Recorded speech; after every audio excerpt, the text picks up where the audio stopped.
বাংলাদেশ বেতার রাজশাহী স্থানীয় সংবাদ পড়ছি খন্দকার আনোয়ারুল ইসলাম।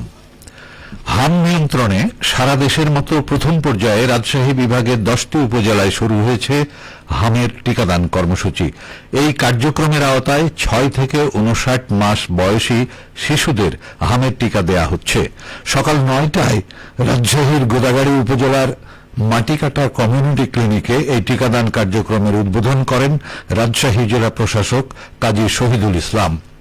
পর্যাপ্ত টিকা থাকায় উপজেলার সকল শিশুকে 27টি স্পটে স্বাস্থ্যকর্মীদের মাধ্যমে আগামী 3 সপ্তাহব্যাপী এই টিকা প্রদান করা হবে। বিষয়টি নিশ্চিত করেছেন রাজশাহীর civil surgeon doctor SI. Rabiul করিম। সিভিল সার্জন জানান, গোদাগাড়ী উপজেলার 6 থেকে 59 মাস বয়সী শিশুর সংখ্যা প্রায় 40,000। টিকা রয়েছে প্রায় 45,000 ডোজ। সব শিশুকে হামের টিকার আওতায় আনা হচ্ছে, কাজেই টিকার কোনো ঘাটতি নেই। অভিভাবকদের সদিচ্ছাই পারে এই কার্যক্রমকে সফল করতে। রাজশাহী বিভাগের যেসব উপজেলায় হামের সংক্রমণ বেশি হয়েছে, প্রাথমিক পর্যায়ে এসব উপজেলায় বিশেষ টিকাদান শুরু হয়েছে। এর মধ্যে রয়েছে রাজশাহীর গোদাগাড়ী সহ পাবনার ঈশ্বরদী সদর, আটঘরিয়া ও বেড়া, নওগাঁর পোরশা, চাঁপাইনবাবগঞ্জ সদর, শিবগঞ্জ, ভোলাহাট ও নাটোর সদর। এদিকে বিদ্যমান পরিস্থিতিতে অভিভাবকদের আতঙ্কিত না হতে পরামর্শ দিয়েছে স্বাস্থ্য বিভাগ। এদিকে নাটোরে আজ থেকে হামের বিশেষ টিকাদান কার্যক্রম শুরু হয়েছে।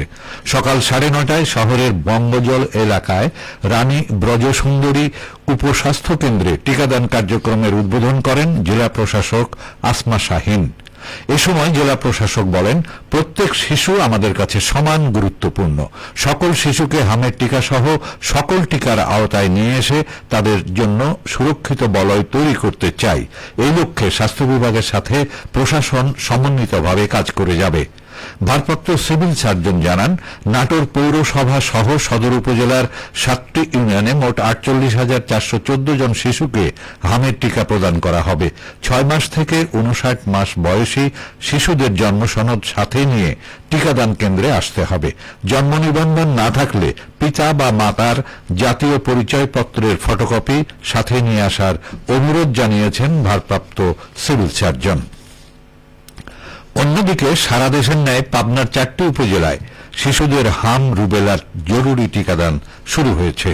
আজ সকালে পাবনা সদর উপজেলার চরঘোষপুর প্রাথমিক বিদ্যালয়ের মাঠে এই কর্মসূচির উদ্বোধন করেন স্বাস্থ্য ও পরিবার কল্যাণ মন্ত্রণালয়ের সচিব কামরুজ্জামান চৌধুরী।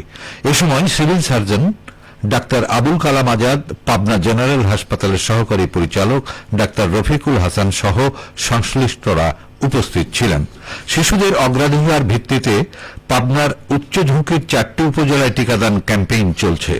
পাবনা সদর উপজেলায় 55,657 জন, ঈশ্বরদী উপজেলায় 28,558 জন, আটঘরিয়া উপজেলায় 19,050 জন এবং বেড়া উপজেলায় 41,723 জন শিশুকে টিকা দেয়া হবে। পাবনা জেনারেল হাসপাতাল সূত্রে জানা গেছে, গত 24 ঘণ্টায় হাসপাতালে 2 জন হাম আক্রান্ত রোগীকে ভর্তি করা হয়েছে। হাসপাতালে ভর্তি রয়েছেন 41 জন। নওগাঁয় জাতীয় হাম রুবেলার টিকাদান কার্যক্রম শুরু হয়েছে। আজ সকালে জেলার পোরশা উপজেলা স্বাস্থ্য কমপ্লেক্স চত্বরে আয়োজিত অনুষ্ঠানে ভার্চুয়ালি যুক্ত হয়ে কার্যক্রমের উদ্বোধন করেন স্থানীয় সংসদ সদস্য মোহাম্মদ মুস্তাফিজুর রহমান। ক্যাম্পেইনে 6 মাস বয়স থেকে 59 মাস বয়সের শিশুদের হাম রুবেলার 1 ডোজ টিকা প্রদান করা হচ্ছে। অনুষ্ঠানে নওগাঁর civil surgeon doctor Mohammad Aminul Islam, অতিরিক্ত পুলিশ সুপার শ্যামলী বর্মন, পোরশা উপজেলা নির্বাহী অফিসার রাকিবুল হাসান এবং স্বাস্থ্য বিভাগের কর্মকর্তাগণ উপস্থিত ছিলেন।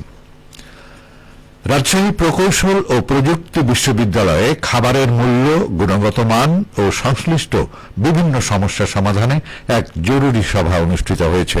সভায় শিক্ষার্থীরা খাবারের মূল্য বৃদ্ধির প্রবণতা, নিম্নমানের খাদ্য সরবরাহের বিষয়গুলো তুলে ধরেন।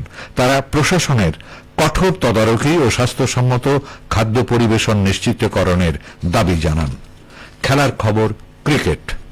সিরাজগঞ্জে Islamia county premier T15 cricket tournament শুরু হয়েছে। গতকাল শহরের ইসলামিয়া সরকারি কলেজ মাঠে টুর্নামেন্টের উদ্বোধনী খেলায় ইসলামিয়া টাইটান্স 4 উইকেটে ইসলামিয়া লায়ন্সকে পরাজিত করে। সবশেষে আবহাওয়া। আজ দুপুর 12টায় রাজশাহীতে তাপমাত্রা ছিল 25 ডিগ্রি সেলসিয়াস। এ সময় বাতাসে আপেক্ষিক আর্দ্রতার পরিমাণ 69%। রাজশাহী ও পার্শ্ববর্তী এলাকায় আজ সূর্যাস্ত সন্ধে 6টা 23 মিনিটে। সংবাদ শেষ হল। আমাদের পরবর্তী সংবাদ দুপুর 2টা 5 মিনিটে।